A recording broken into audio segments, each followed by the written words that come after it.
So this week on my socials I put out a few different questions about the upcoming autumn internationals that I'm going to go over in this, but I asked you lot to vote on the polls and then I'll have a look at what you guys put and I'll give you my thoughts on it. So let's get straight into it.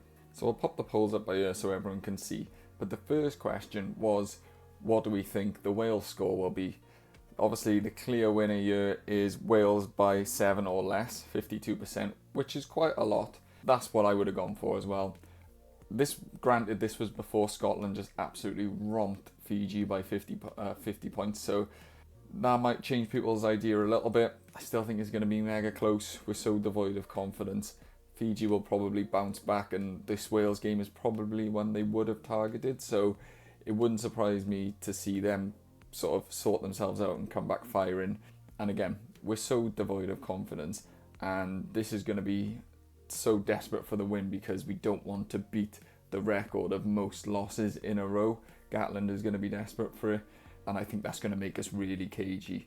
But I think this is probably the strongest squad we've had for probably since the World Cup, and I think we've got a good enough team at home to beat Fiji.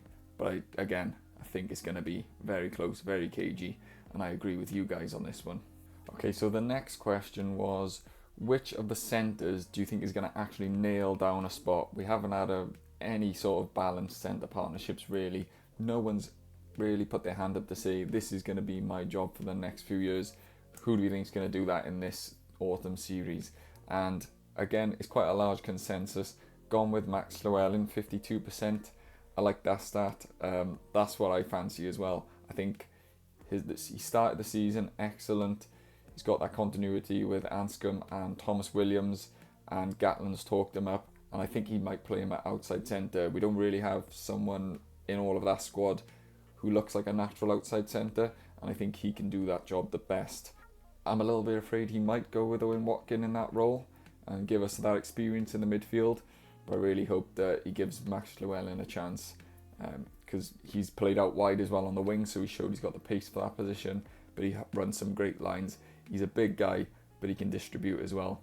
So that's who I'm hoping is going to nail down the spot. So I'm with you lot on this one too. Okay, so the next one was the closest one so far, and that is, will Nicky Smith get an opportunity this autumn?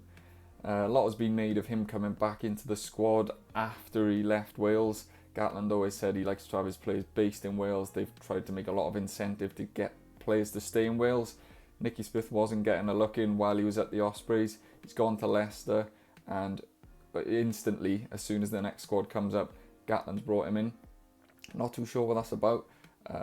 Few people have asked, is he a better player than he was when he left the Ospreys? I don't know. But is he going to get an opportunity is the question, and this is a tough one. I think he will get an opportunity. I don't think he'll start. I think Gatland will stick with Gareth Thomas. He likes what he offers around the pitch. But if it was up to me, I would go with Nicky Smith.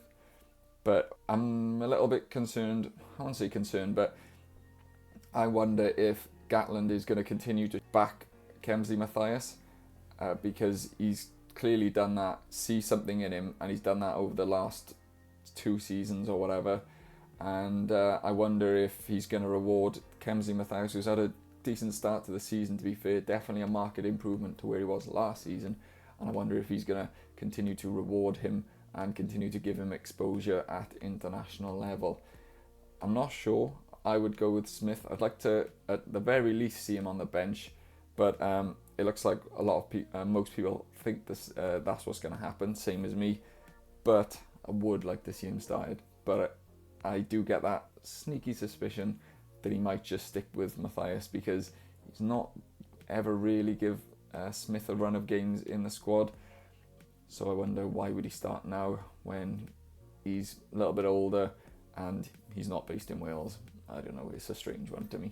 Okay, so this one was a simple yes or no, and it was, can Wales beat South Africa? Actually, more people voted for Wales than I expected. I guess this question can be looked at 2 ways. Can Wales beat South Africa?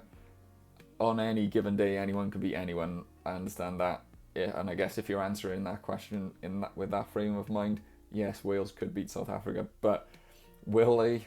This version of Wales and this version of South Africa, I just don't see a route to victory for us. They're going to dominate us up front. and the backs are quality and physical as well. So I don't see a route. Current world champions just won the rugby championship. They could probably beat us with their second or third string team. They're just so good at the moment, so much depth. But 30%, back in Wales, absolutely love that. We've got a chance. I think it'll be fairly competitive, but I think South Africa will just pull away in that second half.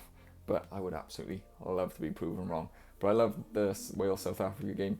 Always good banter between the two sets of supporters, and it's always a good physical encounter. So it'll be a good game, but I don't see a route to victory for Wales. Okay, the next one. Are you subscribed to the channel? Because you should be if you're not. Alright, seriously though, on to the last couple now. And this was an interesting one, and is, will Wainwright be fit to start the first game? And it's actually pretty even split down the middle. 13% said not in the squad. He's only played that one game for the Dragons, and then he's straight in the Wales squad. And he did look off the pace, in fairness. He hasn't played a lot of rugby, so he did look a bit off the pace. But in the videos that I've seen online that Wales put out, he's been doing all the training. Obviously, they're not going to show us everything, but it looks like he's been doing all the training.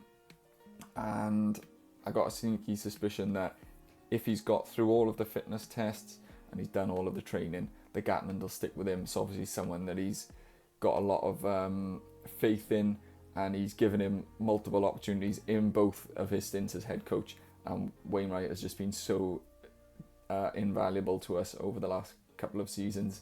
Clearly our best player over the last couple of seasons.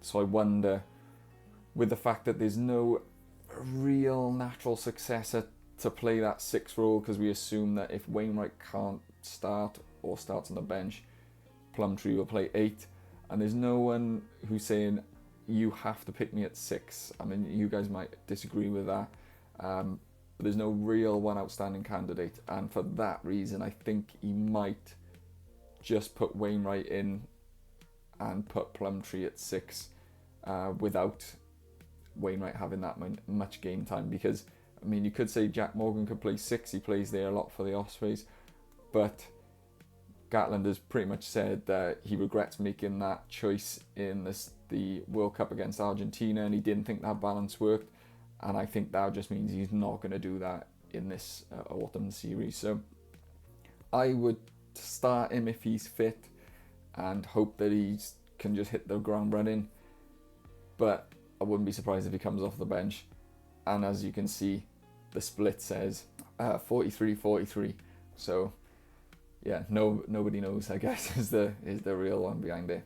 And then I guess this is the most important one. How many games will Wales win? 19% say no. I have to disagree. 41% say 1. 37% say 2. And that's solid 4% who said all 3. Absolutely love it. I'm going to go with 2. I feel like if we can beat Fiji, which I think we can, I think that gives us a lot of momentum. It lifts all of the pressure off the players and the coaching squad.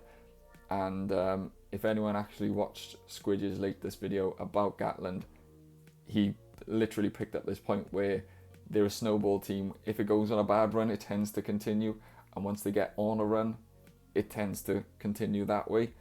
So I wonder if they can beat Fiji. I think going into the Australia game, who've been extremely inconsistent. Granted, they beat us twice in the summer, but that was not the squad that we're going to be fielding this week.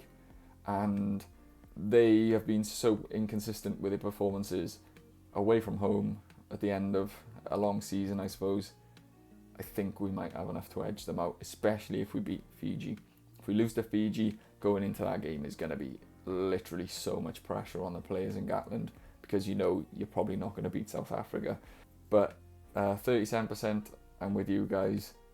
I would be willing to take one win from this autumn. If we get no wins, like the 19% think, we've got to start asking questions about Gatland as coach, and are we heading in the right direction? Because we got 2 winnable games here. Granted, we're on a terrible slide, but we got 2 winnable games against 2 teams who are Fiji clearly not in the best of form, and Australia not in good form. So if he doesn't get a win here, questions are going to be asked. So that's all for me. Catch you on the next one when the squad gets announced. Thanks for everyone who voted.